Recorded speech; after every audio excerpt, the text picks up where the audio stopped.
बुकवाईज with विशालमध्ये आपले स्वागत आहे. आज आपण गणेश मानुगडे लिखित बाजिंद या एका विलक्षण कादंबरीच्या पहिल्या भागावर चर्चा करणार आहोत.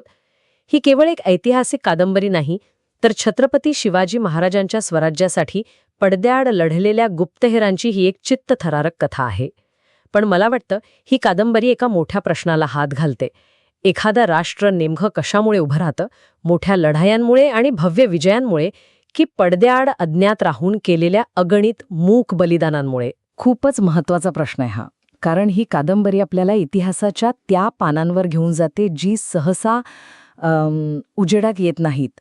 यात राज्याभिषेकाचा थाट नाही किंवा तलवारींची खणखणाट नाही, तर स्वराज्य नावाचा जो महावृक्ष होता, तो ज्या अदृश्य मुळांवर उभा होता, त्या मुळांची ही गोष्ट आहे. आणि ही मुळं सामान्य माणसांच्या विश्वासाने आणि गुप्तहेरांच्या रक्ताने भिजलेली होती. बरोबर. म्हणूनच या कथेच्या धरीरे जाण्यापूर्वी तिचं जग समजून घेणं महत्वाचं आहे. मला वाटतं या पहिल्या भागाचा पाया 3 मोठ्या संकल्पनांवर उभा आहे. या समजल्या की मग कथेतील प्रत्येक पात्र आणि प्रत्येक घटना अधिक अर्थपूर्ण वाटू लागते. पहिली आणि सर्वात मोठी संकल्पना अर्थातच स्वराज्य. हो, आणि स्वराज्य हा शब्द आपण इतक्या सहजपणे वापरतो की त्याचा खरा अर्थ आणि त्यामागची भव्यता आपण विसरून जातो. स्वराज्य म्हणजे फक्त एक राज्य किंवा भूभाग नव्हता. ते एक स्वप्न होतं, एक विचार होता. याला आपण आजच्या भाषेत एका मोठ्या प्रस्थापित कंपनीविरुद्ध लढणाऱ्या एका छोट्या स्टार्टअपची उपमा देऊ शकतो. ही उपमा कदाचित विचित्र वाटेल, पण विचार करा. नाही, मला तर ही उपमा अगदी अचूक वाटते. कारण तेव्हा मुघल, आदिलशाही, कुतुबशाही यांसारख्या बलाढ्य सत्ता म्हणजे मार्केटमधल्या जायंट कॉर्पोरेशन्स होत्या. अगदी. त्यांच्याकडे अमाप पैसा, प्रचंड सैन्यबळ, वर्षानुवर्षांचा अनुभव आणि एक प्रस्थापित व्यवस्था होती. त्यांचं मार्केट शेअर जवळपास 100% होतं. अगदी. आणि या सगळ्यांच्या विरोधात महाराज एका नव्या विचाराचे, एका नव्या संस्कृतीचं स्टार्टअप उभारत होते. या स्टार्टअपचा युनिक सेलिंग पॉइंट म्हणजे USP काय होता? तर रयतेचं राज्य, जिथे जातपात, धर्म यापेक्षा माणसाला महत्त्व दिलं जाईल, जिथे स्त्रियांचा आदर होईल, शेतकऱ्याला सन्मान मिळेल. हा विचारच त्या काळात क्रांतिकारी होता. पण कोणत्याही स्टार्टअपला यशस्वी होण्यासाठी केवळ चांगली कल्पना किंवा शौर्य पुरेसं नसतं, नाही का? त्याला अचूक माहितीची, मार्केट इंटेलिजन्सची गरज असते. आणि इथेच दुसरी संकल्पना येते, गुप्तहेर संघटना, महाराजांचे डोळे आणि कान. ही संघटना स्वराज्याचा अदृश्य आधारस्तंभ होती. बहिर्जी नाईक या संघटनेचे प्रमुख होते. आणि मला सर्वात जास्त आश्चर्य या गोष्टीचं वाटतं की त्या काळात कोणतीही टेक्नॉलॉजी नव्हती. ना फोन, ना इंटरनेट, ना सॅटेलाइट. काहीच नव्हतं. केवळ माणसांच्या बुद्धिमत्तेवर, त्यांच्या धाडसावर आणि सर्वात महत्त्वाचं म्हणजे त्यांच्या निष्ठेवर. एवढी मोठी माहितीची यंत्रणा कशी उभी राहिली असेल, हे अविश्वसनीय आहे. हो. आज आपण ज्याला इंटेलिजन्स एजन्सी म्हणतो, रॉ, CIA, मोसाद, तेच हे काम होतं. पण त्यांचं काम आजच्या एजंट्सपेक्षा 1000 पटीने कठीण होतं. शत्रूच्या गोटात काय शिजत आहे, कोणता सरदार फितूर होऊ शकतो, आक्रमण कुठून आणि कधी होणार आहे, शत्रूची आर्थिक रसद कुठून येते, ही सगळी माहिती मिळवणं म्हणजे मृत्यूशी खेळ होता. एक छोटीशी चूक आणि संपलं सगळं, थेट कडेलोट. बरोबर. ही माहिती म्हणजे स्वराज्याचं सर्वात मोठं शस्त्र होतं. आणि तिसरी संकल्पना जी आजच्या चर्चेसाठी महत्वाची आहे, ती म्हणजे या कादंबरीच्या पहिल्या भागाचा आवाका. हो, कारण लेखक आपल्याला थेट अफजल खान वध किंवा सुरतेच्या लुटीसारख्या मोठ्या घटनांमध्ये नेत नाहीत. खरं सांगू, ही गोष्ट मला सुरुवातीला थोडी खटकली होती, पण नंतर लक्षात आलं की हा एक अतिशय हुशार निर्णय आहे. लेखक आपल्याला आधी या स्वराज्याच्या मुळाशी घेऊन जातात. ते एका सामान्य माणसाच्या नजरेतून ही गुप्तहेर संघटना कशी दिसते, तिचं काम कसं चालतं, हे दाखवतात. बरोबर. कारण मोठी इमारत बांधण्याआधी पाया भक्कम करावा लागतो. लेखक या पहिल्या भागात कथेचा आणि स्वराज्याचा या अदृश्य जगाचा पाया बांधत आहेत. म्हणूनच आजच्या चर्चेत आपण सखाराम नावाच्या एका सामान्य कारभाराचा न्यायासाठी सुरू झालेला प्रवास, खंडोजी नावाच्या एका गूढ गुप्तहेराचं आगमन, त्यांचं निसर्गाशी एकरूप झालेलं संदेशवहनाचं तंत्र आणि बाजी नावाच्या एका अत्यंत रहस्यमय पात्राबद्दल बोलणार आहोत. म्हणजे थोडक्यात स्वराज्याचा डोलारा ज्या अदृश्य खांबांवर उभा होता, त्या खांबांची ओळख आपण करून घेणार आहोत. अगदी. तर मग या प्रवासातील पहिल्या पात्राकडे वळूया. सखाराम, एका धनगरवाडीचा कारभारी. तो आपल्या वाडीवर झालेल्या अन्यायाची तक्रार घेऊन थेट रायगडाकडे निघाला आहे, महाराजांना भेटायला. मला सर्वात जास्त प्रभावी हे वाटलं की कथेचा नायक कुणी राजपुत्र किंवा सरदार नाही, तर एक अत्यंत सामान्य माणूस आहे. आणि हेच या कथेचं खरं सामर्थ्य आहे. यातून लेखक एक महत्वाचा संदेश देतात की स्वराज्य हे केवळ राजाचं नव्हतं, तर ते रयतेचं होतं. रयतेचा विश्वास आणि सहभाग हाच त्याचा आत्मा होता. सखारामचा न्यायासाठीचा हा प्रवास म्हणजे संपूर्ण स्वराज्याच्या लढ्याचं एक छोटं प्रतीक आहे. एक सामान्य माणूस जो व्यवस्थेतील अन्यायाविरुद्ध आवाज उठवण्यासाठी थेट राजधानीकडे जायचं धाडस करतो. तो सुरुवातीला खूप साधा, थोडासा भाबडा आहे. त्याला वाटतं की महाराजांपर्यंत पोचलं की सगळं ठीक होईल. तो एकटाही नाहीये. त्याच्यासोबत त्याचे 3 साथीदार आहेत. गणू, जो धाडसी पण तापट आहे. नथ्या, जो सतत काहीतरी बोलून वातावरणातला ताण हलका करतो. आणि लक्ष्मण, जो शांत आणि विचारी आहे. हे चौघे मिळून सामान्य माणसांमधल्या वेगवेगळ्या वृत्तींचे एक सुंदर मिश्रण तयार करतात. पण त्यांचा प्रवास साधा नाहीये, तो धोक्यांनी भरलेला आहे. आणि याच धोक्यातून त्यांची ओळख एका वेगळ्याच जगाशी होते. च्या व्यक्तीच्या जो सावलीसारखा त्यांच्यावर नजर ठेवून असतो. इथेच कथेला एक कलाटणी मिळते आणि प्रवेश होतो खंडोजीचा. खंडोजी, काय पात्र आहे ते. अत्यंत हुशार, चपळ आणि सुरुवातीला तर पूर्णपणे रहस्यमय. त्याच्या येण्यानं कथेचा साधा सरळ प्रवासाचा नूरच बदलून जातो. तो बहिर्जी नायकांच्या गुप्तहेर पथकातील एक महत्वाचा अधिकारी आहे, पण तो तसं दाखवत नाही. खंडोजी म्हणजे सखारामच्या साध्या जगाला गुप्तहेरांच्या गुंतागुंतीच्या आणि धोकादायक जगाशी जोडणारा दुवा. तो ज्या पद्धतीने त्यांच्यासमोर येतो तेच त्याच्या कार्यपद्धतीबद्दल खूप काही सांगून जातं. तो अचानक प्रकट होत नाही. तो आधी सखाराम आणि त्याच्या साथीदारांवर काही काळ पाळत ठेवतो, त्यांची परीक्षा घेतो, त्यांची निष्ठा तपासतो. एका क्षणी तो वाटसुरू बनून येतो, तर दुसऱ्या क्षणी व्यापारी. तो त्यांची मदत करतो, पण त्याचवेळी त्यांची कसोटीही पाहतो. म्हणजे तो खात्री करून घेतो की हे लोक खरंच न्यायासाठी आले आहेत की शत्रूने पाठवलेले कोणीतरी आहेत. गुप्तहेर यंत्रणेचा मूळ नियम, विश्वास ठेवा, पण अधिक खात्री करा. अगदी. जेव्हा त्याची खात्री पटते की हे लोक साधे आणि प्रामाणिक आहेत, तेव्हाच तो स्वतःची ओळख सांगतो आणि त्यांना मदत करण्याचं आश्वासन देतो. खंडोजीचं आगमन म्हणजे कथेच्या साध्यासुध्या प्रवाहात गुप्तहेर जगाची एक मोठी लाट आल्यासारखं आहे. आणि या लाटेसोबतच एक नवीन, अद्भुत जग सखारामसमोर उलगडतं. आणि हे जग आपल्या कल्पनेच्या पलीकडचं आहे. खंडोजीच्या माध्यमातून आपल्याला गुप्तहेरांच्या कामाची, त्यांच्या सांकेतिक भाषेची पहिली झलक मिळते. मला आठवतंय गवताची एक विशिष्ट रचना, झाडांवरच्या काही खास खुणा, दगडांवर काढलेल्या ओळी, हे सगळं त्यांच्यासाठी गुप्त संदेशाचं माध्यम होतं. म्हणजे आजच्या काळातलं एन्क्रिप्शन. बरोबर. यामागे एक मोठे शास्त्र आहे. निसर्गाचा वापर करून संदेशवहन करणे ही त्यांची खासियत होती. कारण हे संदेश शत्रूच्या हाती लागले तरी त्यांना त्याचा अर्थ लावता येत नसे. पाखरांचा विशिष्ट आवाज, प्राण्यांची विशिष्ट हालचाल, अगदी वाऱ्याच्या दिशेवरूनही ते धोक्याचा अंदाज बांधायचे. यातून हे स्पष्ट होते की स्वराज्य केवळ तलवारीच्या जोरावर नाही, तर बुद्धीच्या जोरावरही लढले जात होते. प्रत्येक माहितीचा कण महत्वाचा होता आणि तो मिळवण्यासाठी प्रत्येक क्षणी जीवाची बाजी लावून हे हेर काम करत होते. याच धोकादायक, सतत मृत्यूच्या छायेत असलेल्या जगात एका प्रेम कहाणीची नाजूक किनारीही आहे. खंडोजी आणि सावित्री. सावित्री ही एका देशमुखाची मुलगी, पण ती धाडसी, स्वावलंबी आणि तलवारबाजी, घोडेस्वारीत निपुण आहे. खरं सांगायचं तर मला ही प्रेमकथा थोडी म्हणजे या इतक्या गंभीर आणि धोकादायक वातावरणात ती कितपत शोभून दिसते असा प्रश्न पडला होता. ती एक प्रकारचं डिस्ट्रॅक्शन तर नाही ना? हा खूप चांगला मुद्दा आहे आणि अनेकांना असं वाटू शकतं, पण माझ्या मते ही प्रेमकथा या कथेचा आत्मा आहे. ती खंडोजीच्या पात्राला एक मानवी स्पर्श देते, नाहीतर तो एक भावनाशून्य, कर्तव्यकठोर किलिंग मशीन वाटला असता. ही कथा आपल्याला दाखवते की तो फक्त एक गुप्तहेर नाही, तर एक माणूस आहे ज्याच्या मनात प्रेम आहे, भावना आहेत, पण त्याचं आयुष्य असं आहे की तो त्या भावना व्यक्त करू शकत नाही. स्वराज्याच्या कर्तव्यापुढे त्याला वैयक्तिक भावनांना दुय्यम स्थान द्यावं लागतं. हा त्याग त्याच्या शौर्यापेक्षाही मोठा आहे. म्हणजे ही प्रेमकथा त्यागाची खोली दाखवण्यासाठी आहे की एक गुप्तहेर काय काय गमावतो. अगदी. आणि सावित्रीचं पात्रसुद्धा खूप दमदार आहे. ती केवळ त्याची वाट पाहणारी प्रेयसी नाही, ती त्याला समजून घेते, त्याच्या कामाचा आदर करते आणि प्रसंगी त्याला मदतही करते.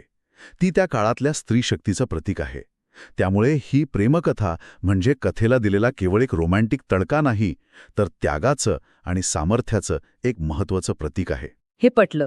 पण स्वराज्याचा लढा फक्त बाहेरच्या शत्रूंशी नव्हता. अंतर्गत शत्रू जास्त धोकादायक होते. या कथेत शिर्के आणि कदंब यांसारखे सरदार आहेत, जे स्वराज्यात राहून स्वराज्याच्या विरोधात काम करतात. हो, आणि हा धोका जास्त मोठा होता. यातून हे लक्षात येते की बहिर्जी नायकांच्या यंत्रणेला दुहेरी लढाई लढायची होती, आदिलशाही आणि मुघलांसारख्या बाहेरील शत्रूंशी आणि घरातील फितुरांशी. हे सरदार वरवर स्वराज्याचे समर्थक दिसायचे, पण आतून त्यांचे हितसंबंध शत्रूंशी जोडलेले असायचे. खंडोजी सखारामला सांगतो की त्याच्या वाडीच्या जमीन प्रश्नामागेही या शिर्के सरदारांची छुपी खेळी आहे. हे कळाल्यावर सखारामला पहिला मोठा धक्का बसतो. म्हणजे त्याचा वैयक्तिक प्रश्न स्वराज्याच्या मोठ्या राजकारणाशी जोडलेला आहे. हे सगळं इतकं गुंतागुंतीचं आहे. पण या सगळ्या पलीकडे एक अत्यंत रहस्यमय पात्र आहे, ज्याने मला अक्षरशः खेळवून ठेवलं. बाजी. हो, बाजी. इथे लेखक वास्तवाला लोककथेची आणि गूढतेची जोड देतात, जी या कथेला एका वेगळ्याच उंचीवर नेते. बाजी हे पात्र म्हणजे एक चमत्कार आहे. तो जंगलात राहणारा, आदिवासींसारखं जीवन जगणारा एक माणूस आहे. पण त्याची खासियत म्हणजे त्याला पशुपक्ष्यांची भाषा कळते. तो निसर्गाशी इतका एकरूप झालाय की त्याला निसर्गातील सूक्ष्म बदलही कळतात. म्हणजे पाखरांचे किलबिळणे त्याला संकटाचा इशारा देते, प्राण्यांचे सैरभैर धावणे त्याला धोक्याची सूचना देते, जंगलातील नीरव शांतता त्याला एखाद्या मोठ्या वादळाची चाहूल देते. थांबा, म्हणजे बाजी हे त्याचं नाव नाहीये? नाही. आणि इथेच या कादंबरीचं सगळ्यात मोठं रहस्य उलगडतं. बाजी हे नाव नाही, ती एक पदवी आहे, एक वारसा आहे. तो माणूस म्हणजे निसर्गाशी एकरूप झालेली बुद्धिमत्ता. तो निसर्गाकडून मिळणारे संकेत ओळखतो आणि ही माहिती बहिर्जी नायकांपर्यंत पोचवतो. पण एका हल्ल्यात तो गंभीर जखमी होतो आणि मरता मरता आपलं हे संपूर्ण ज्ञान एका तरुणाला देतो आणि तो तरुण पुढे जाऊन बाजिंद बनतो. वा, म्हणजे बाजिंद म्हणजे निसर्गाची भाषा जाणणारा, निसर्गाचा गुप्तहेर. ही कल्पनाच किती विलक्षण आहे. म्हणजे स्वराज्याच्या गुप्तहेर यंत्रणेत केवळ माणसंच नव्हती, तर संपूर्ण निसर्गच सामील होता. बरोबर. बाजिंद ही संकल्पना या कादंबरीला एका सामान्य ऐतिहासिक कथेच्या पलीकडे घेऊन जाते. ती आपल्याला सांगते की त्या काळात माणसं निसर्गाला किती जोडलेली होती आणि त्यातून ते किती शक्ती मिळवत होते. तर या संपूर्ण प्रवासात खंडोजी आणि बाजी यांच्या संपर्कात आल्यावर सखाराममध्ये काय बदल होतो? तो फक्त एक तक्रारदार म्हणून निघालेला असतो, पण त्याचं काय होतं? त्याचा दृष्टिकोन पूर्णपणे बदलतो. सुरुवातीला त्याचा उद्देश मर्यादित असतो, आपल्या वाडीला न्याय मिळवून देणे. पण जेव्हा तो गुप्तहेरांचे काम पाहतो, स्वराज्याविरुद्धची कारस्थानं पाहतो, फितुरी पाहतो, तेव्हा त्याला जाणीव होते की त्याचा वैयक्तिक प्रश्न किती छोटा आहे. आपण ज्या न्यायासाठी लढत आहोत त्या स्वराज्याला टिकवण्यासाठी पडद्यामागे हजारो हात अहोरात्र झटत आहेत. वैयक्तिक उद्देश आता स्वराज्याच्या मोठ्या ध्येयाशी जोडला जातो. तो आता फक्त स्वतःच्या वाडीचा विचार करत नाहीये. बरोबर.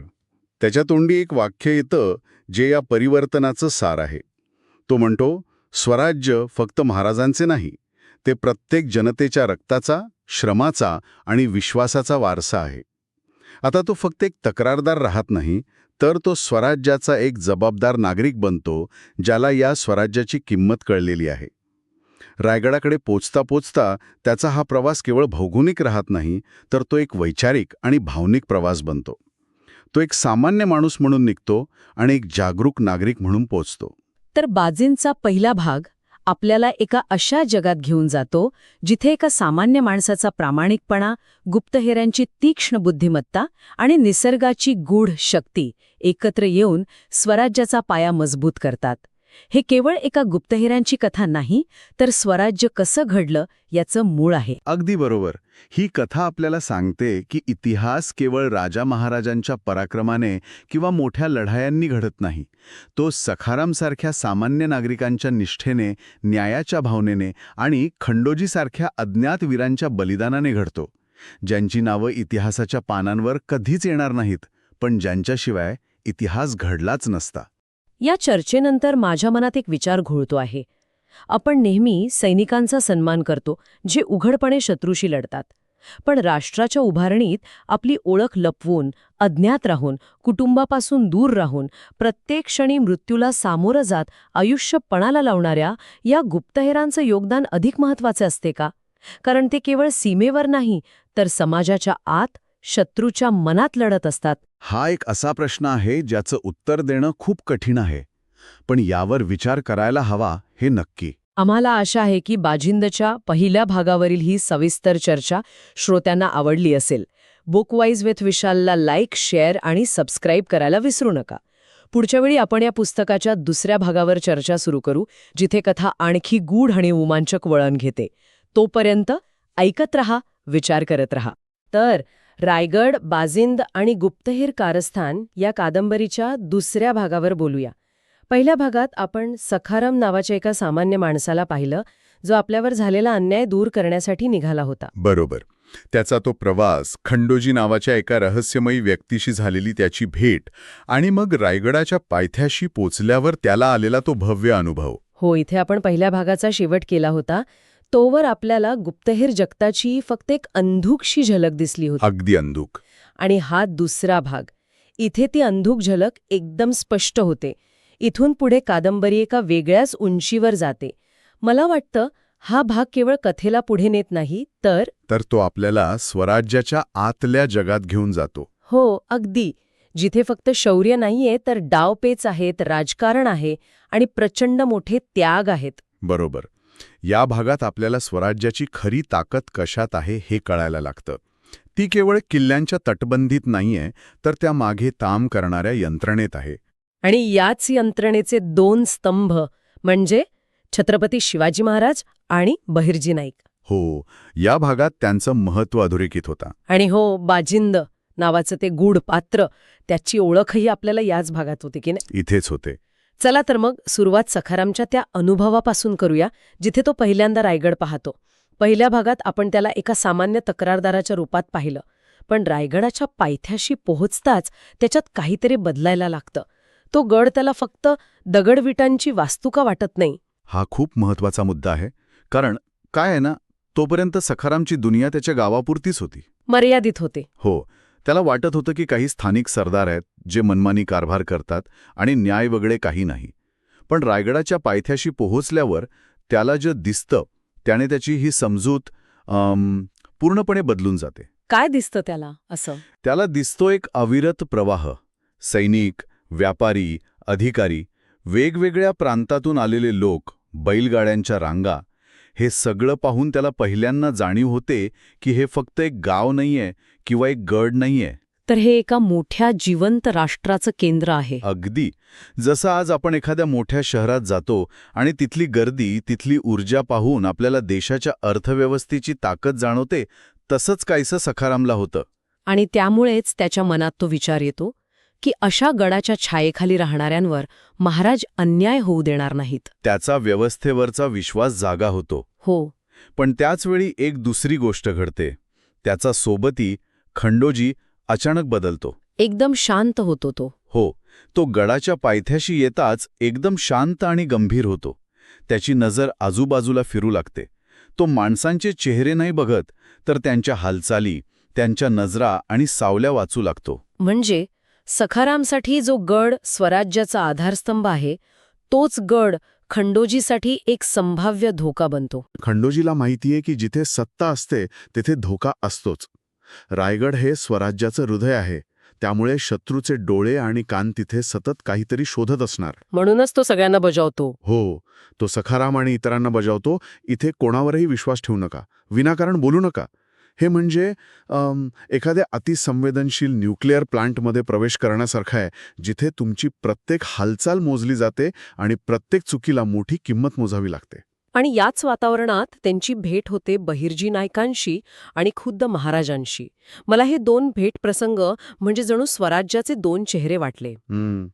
एकीकडे महाराजांची करुणा आणि न्याय, तर दुसरीकडे बहिर्जी नायकांची कठोर वास्तविकता. हे दोन्ही पैलू एकत्र कसे काम करतात हे विरोधाभासी वाटत नाही का? हा प्रश्न या कादंबरीच्या गाभ्याला हात घालतो. म्हणजे हे विरोधाभासी वाटलं तरी तेच स्वराज्याचं खरं सामर्थ्य आहे. बहिर्जी नायकांचं वर्णन पहा. कणखर, मितभाषी, घारीसारखी नजर, बरोबर. ते सखारामची तक्रार ऐकतात, पण त्यांचं लक्ष तक्रारीपेक्षा त्यामध्ये दडलेल्या मोठ्या चित्रावर असतं. ते म्हणतात, तक्रार हाताळू, पण शिर्के कुटुंबाची हालचाल संशयास्पद आहे. म्हणजे सखारामसाठी जी त्याच्या आयुष्याची सर्वात मोठी समस्या आहे. हो. ती बहिर्जींसाठी एका मोठ्या कटाचा फक्त एक छोटासा धागा आहे. अगदी. हे आजच्या गुप्तहेर संघटनांच्या कामासारखं आहे. ते सिग्नल इंटेलिजन्सवर लक्ष ठेवतात, बरोबर? एखाद्या दहशतवादी संघटनेची छोटीशी हालचाल, एक संशयास्पद फोन कॉल, हे त्यांच्यासाठी सिग्नल असतात. ज्यामागे मोठा कट लपलेला असू शकतो. हो, सखारामची तक्रार बहिर्जींसाठी तसाच एक सिग्नल होती.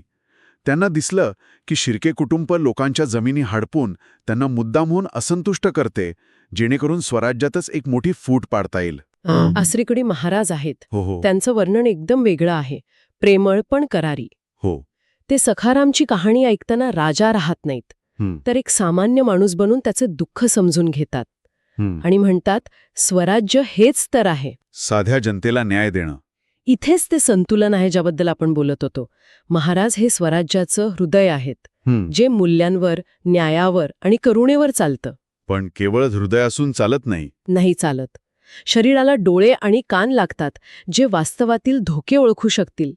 बहिर्जी नाईक ते डोळे आणि कान आहेत. ते कठोर आहेत, प्रसंगी निर्दयी सुद्धा वाटू शकतात. पण त्यांच्या त्या कठोरतेशिवाय महाराजांचं करुणेचं राज्य टिकूच शकणार नाही. बरोबर. लेखक इथे हेच दाखवतोय की एक आदर्श राज्य चालवण्यासाठी केवळ आदर्शवादी असून चालत नाही. त्याला वास्तवाची, धोक्यांची अचूक माहिती देणारी एक समांतर कठोर यंत्रणा लागते. या दोन टोकांच्या व्यक्तिमत्वांशिवाय स्वराज्य टिकू शकत नाही. आणि याच राजकारणात शिर्के हे नाव येतं. कादंबरीत ते केवळ एक खलनायक म्हणून येतात, पण या नावाला काही ऐतिहासिक संदर्भ आहे का? हो, आणि तो संदर्भ या कथेला अजून वजनदार बनवतो. शिर्के हे केवळ काल्पनिक शत्रू नाहीत, ते महाराजांचे सोयरे होते, नातेवाईक होते. अच्छा. आणि या नात्याचा वापर करून केलेला विश्वासघात किती खोलवर परिणाम करतो हे लेखकाला दाखवायचं आहे. राजकारणात वैयक्तिक नातेसंबंध कसे वापरले जातात आणि कसे शस्त्र म्हणून परझले जातात यावर हे एक मार्मिक भाष्य आहे. अगदी. सखारामला वाटत असतं की त्याचा वाद फक्त जमिनीच्या तुकड्यावरून आहे, पण त्याला नंतर कळतं की त्याची जमीन तर एका मोठ्या राजकीय पटावरचा केवळ छोटासा प्यादा आहे. या राजकीय विश्वासघाताच्या पार्श्वभूमीवर खंडोजी आणि सावित्रीची भेट येते. त्यांच्यातला संवाद खूपच कमी आहे, पण खूप काही सांगून जातो. सावित्री म्हणते, तू बदलला आहेस. तुझ्या डोळ्यांत आधी ज्वाला होती, आज धुकं दिसतंय. हे धुकं हे फक्त त्यांच्या नात्याबद्दल आहे की गुप्तहेर म्हणून जगण्याच्या किमतीबद्दल एक मोठं भाष्य आहे? मला वाटतं हे दोन्ही आहे. खंडोजीच्या आयुष्यातला तो विरोधाभास तिथे दिसतो. एका बाजूला तो स्वराज्यासाठी आपलं आयुष्य, आपलं प्रेम सगळं काही पणाला लावतोय. पण त्याच कर्तव्यामुळे तो त्याच्या जवळच्या माणसांपासनं, त्याच्या प्रेमापासनं दूर जातोय. बरोबर.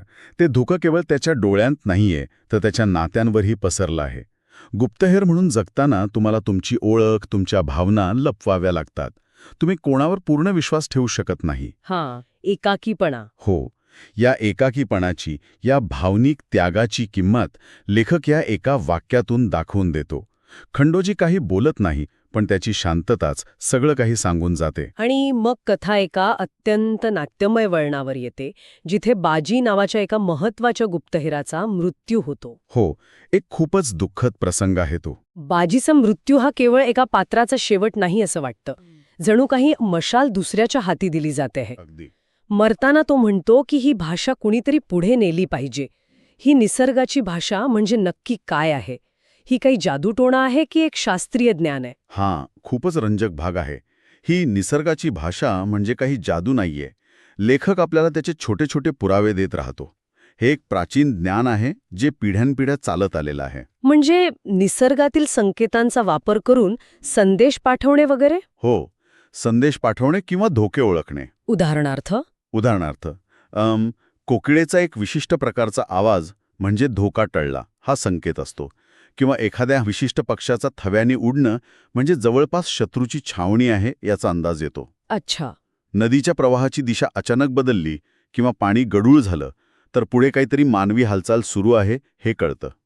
रात्रीच्या वेळी वाऱ्याची दिशा पाहून शत्रूच्या तळावरून येणारा धूर किंवा जळत्या मशालींचा वास ओळखता येतो. अगदी. हे म्हणजे निसर्गाला एका मोठ्या सिग्नल टॉवरसारखं वापरणं आहे. यात प्राण्यांच्या वागण्याचा, वनस्पतींच्या रचनेचा आणि हवामानाचा सखोल अभ्यास असतो. म्हणजे हे एक प्रकारचं नॅचरल इंटेलिजन्स आहे. एकदम बरोबर शब्द वापरला.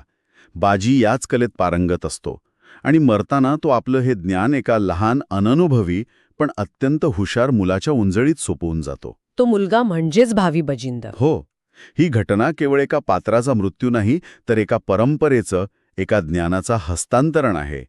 हे दाखवतं की स्वराज्यासाठी केवळ शस्त्रच नाही, तर अशा परंपरा आणि ज्ञानही किती महत्वाचं आहे. आणि या सगळ्या मोठ्या घडामोडींमध्ये सखाराम कुठे आहे? सुरुवातीला फक्त स्वतःच्या जमिनीसाठी आलेला सखाराम आता देशासाठी काम करू लागतो. हो, लेखकाला यातून काय सांगायचंय की मोठ्यात मोठ्या लढ्यात सामान्य माणसाची भूमिका किती महत्वाची असते. नक्कीच. बहिर्जी नाईक सखाराम आणि त्याच्या मित्रांना हेरगिरीच्या कामात सामील करून घेतात. त्यांना छोटी छोटी कामं दिली जातात. जसं की व्यापाऱ्यांच्या वेशात फिरून माहिती काढणे. हो, किंवा जंगलातील संशयास्पद हालचालींवर नजर ठेवणे. आणि त्यांना का निवडलं जातं? कारण त्यांच्यावर कोणी संशय घेत नाही. ते गर्दीचा भाग आहेत. बरोबर. एक मोठा अधिकारी किंवा सैनिक लगेच नजरेत येतो. पण एक सामान्य शेतकरी किंवा व्यापारी सहज कुठेही मिसळून जातो. इथे सखारामच्या आयुष्याला एक नवीन अर्थ मिळतो.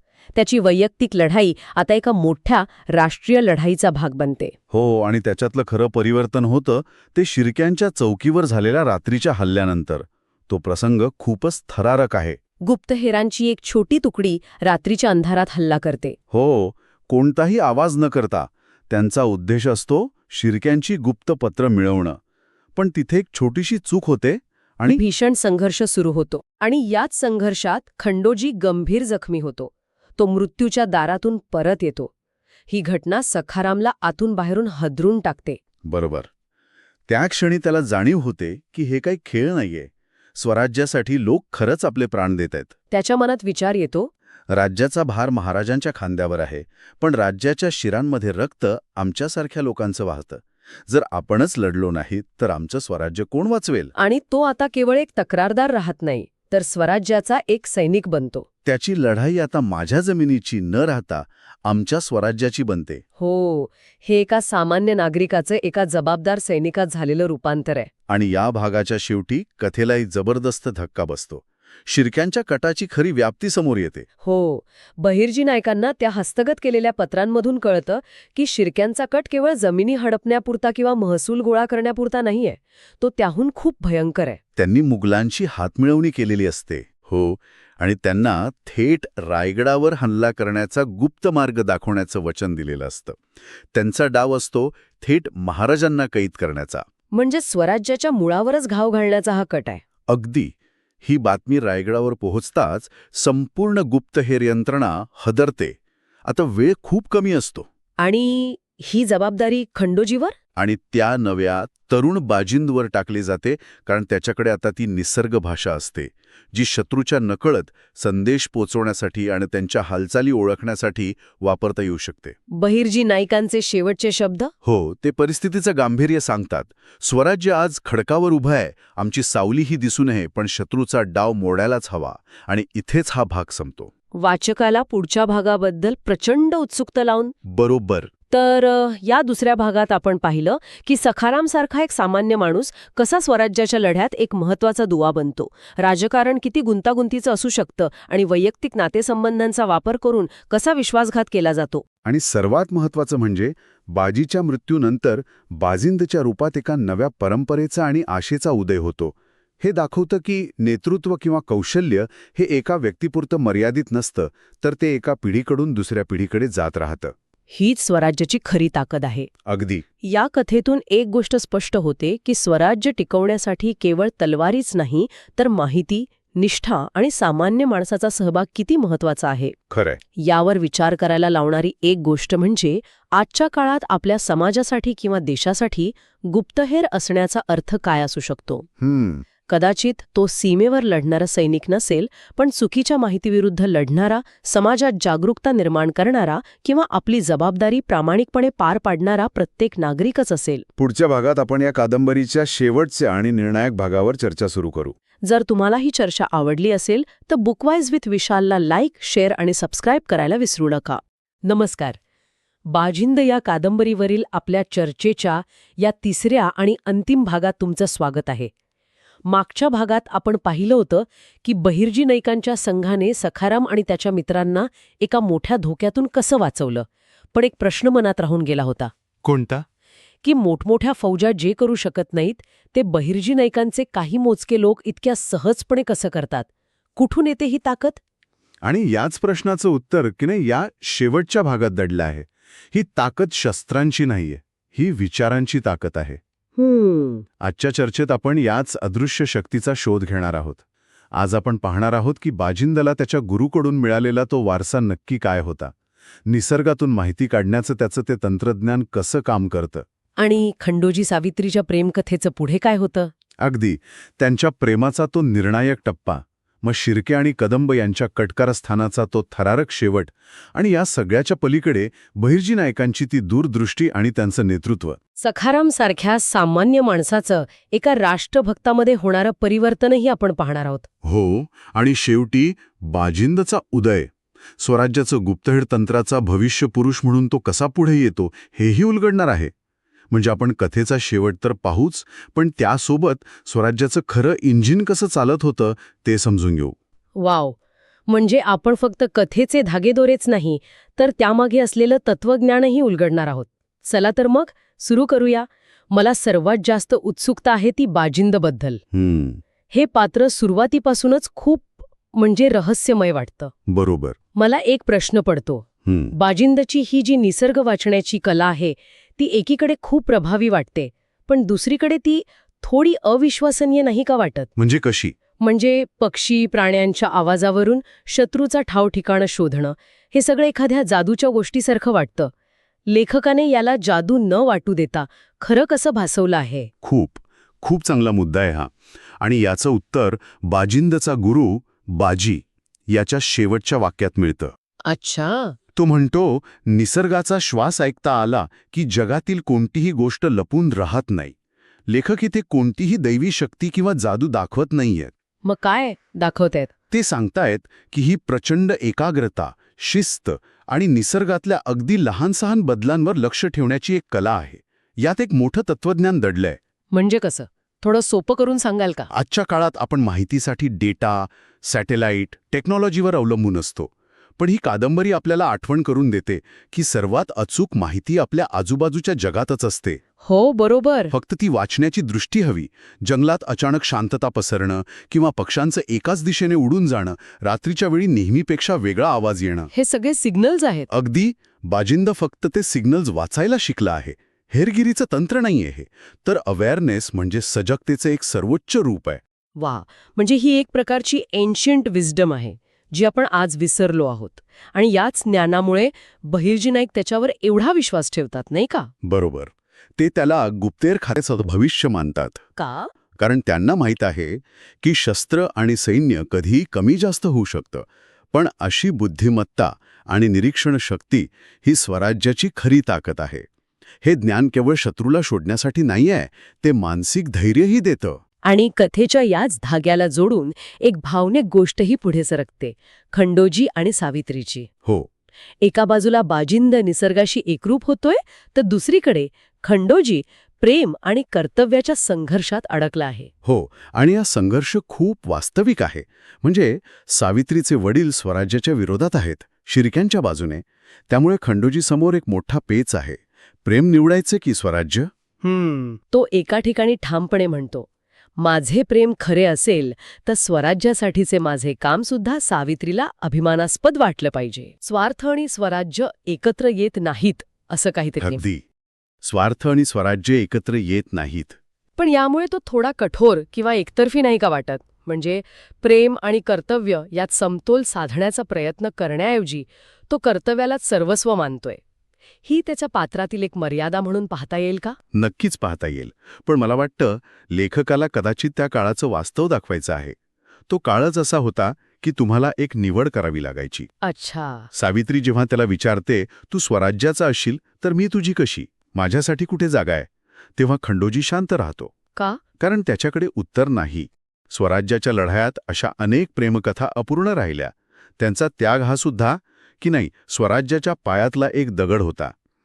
लेखक त्यांना हॅपीली एव्हर आफ्टर न देता त्यागाची किंमत किती मोठी होती हे दाखवतात. खरंय. आणि खंडोजी सावित्रीची ही भावनिक गोष्ट एका बाजूला सुरू असताना दुसरीकडे शिर्के आणि कदंब यांचा कट अधिक गडद होत जातो. बरोबर. भावना आणि कटकारस्थान यांची ही गुंफण कथेला एका थरारक वळणावर आणते. अगदी. आणि इथे बहिर्जी नायकांचं नेतृत्व पणाला लागतं. शिर्के आणि कदंब खूप हुशार आहेत, क्रूर आहेत, पण बहिर्जी त्या दोघांपेक्षा एक पाऊल पुढे असतात.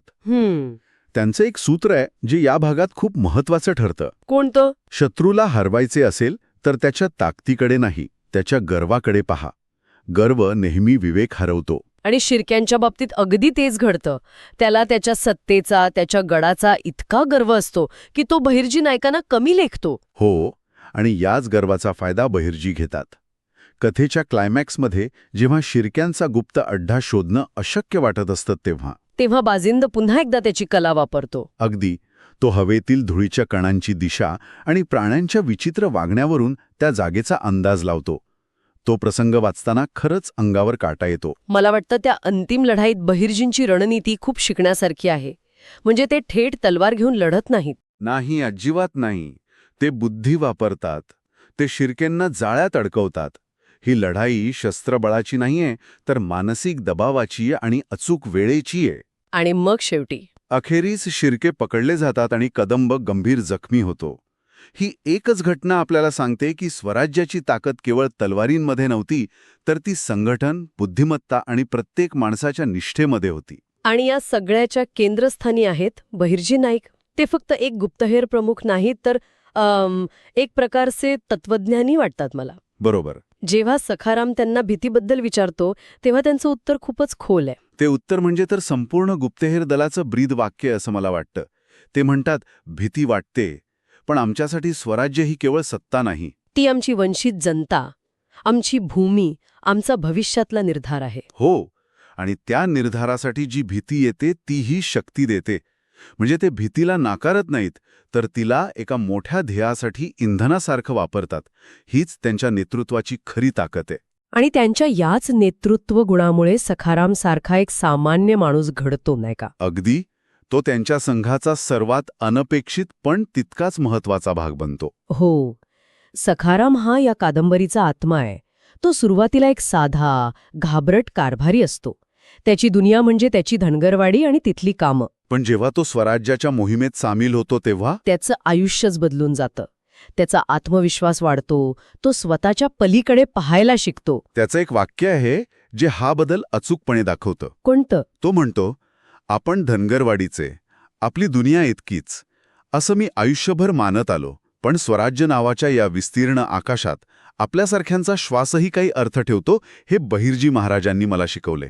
हे वाचताना जाणवतं की स्वराज्य म्हणजे फक्त राजा आणि सरदार यांची लढाई नव्हती. हाच या कादंबरीचा सर्वात मोठा संदेश आहे. स्वराज्याच्या उभारणीत प्रत्येक सामान्य माणसाचं योगदान मोलाचं होतं.